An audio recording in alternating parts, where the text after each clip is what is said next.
I wrote a book years ago called Meetings Suck, and the problem isn't that meetings suck, it's that we suck at running meetings. So I'll give an example. You played baseball. So somebody showed you how to hold the bat, they showed you how to swing the bat, they showed you how to catch a ball, they showed you how to throw a ball. In fact, before you went off to Little League, your dad probably practiced playing baseball with you so that when you went to baseball, you came home and you had a little bit of fun. But when Johnny comes home from baseball and says, Daddy, baseball sucks, it's like, no, Johnny, you suck at baseball. The problem with meetings is we've never trained our managers and our leadership team on how to run highly effective meetings. So about 4 or 5 years ago, maybe longer now, maybe 6 years ago, Elon Musk sent out a famous tweet and he said, if you're in a shitty meeting, stand up and leave the meeting. So I sent him a text message. I've known him for 30 years. I sent him a message. I'm like, no. Don't tell people to leave shitty meetings. First principles would say fix the meetings so that people are not in shitty meetings. Teach people how to run highly effective meetings. So in my book, Meetings Suck, I created a framework for running highly effective meetings. So I'll give you the kind of core basics. Number one, every meeting has to have a clear purpose. Just why are we doing it? Number two, every meeting has to have an agenda. What are you covering? In what order are you going to cover it? And how many minutes are you going to spend on each agenda item?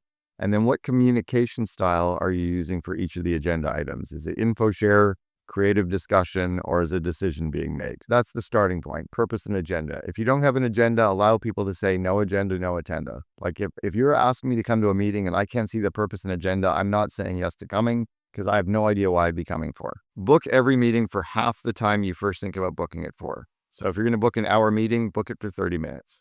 Right? If you're going to book a 2-hour meeting, book it for an hour. An all-day offsite, book it for half a day. You'll be amazed at what you can get done in less time. It's like a quickie, right? We can get it done in less time if we need to. Parkinson's law says that work expands to fill the space and the time that we give it. Give your meetings a little bit smaller container. Next one is meetings have to start on time. The reason people show up late is because everyone books everything back to back.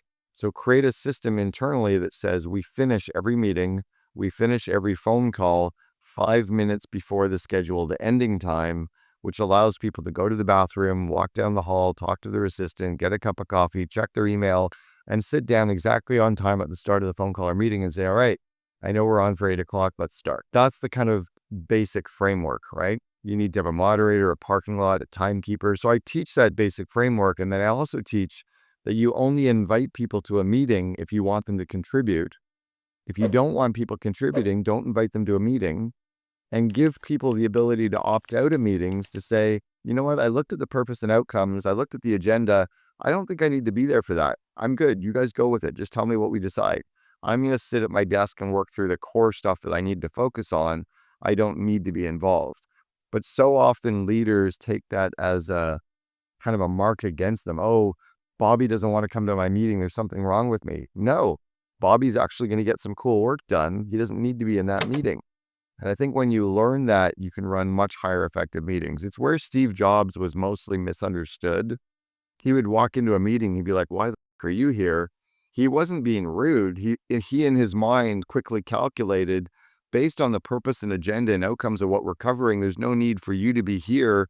You should be working on X, Y, and Z. That's what we need you doing, right? He was like a computer allocating resource. There should be meetings for specific purposes. So I like a daily huddle, right? A 7-minute all-company stand-up meeting where everybody gets together and you share good news, you share the key metrics, you get a departmental update, you share any missing systems or frustrations, then you break and go back to work.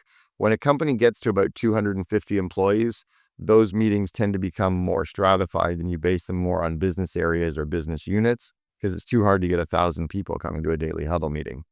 But a daily huddle has a specific purpose. You don't have a weekly meeting. You have a leadership team meeting, or you have a finance review meeting, or you have a business area review meeting, or you have so I created a set of meeting rhythms that are needed, and the style of meeting changes based on what we're covering in each meeting, right? A strategy meeting is run differently than a business area review.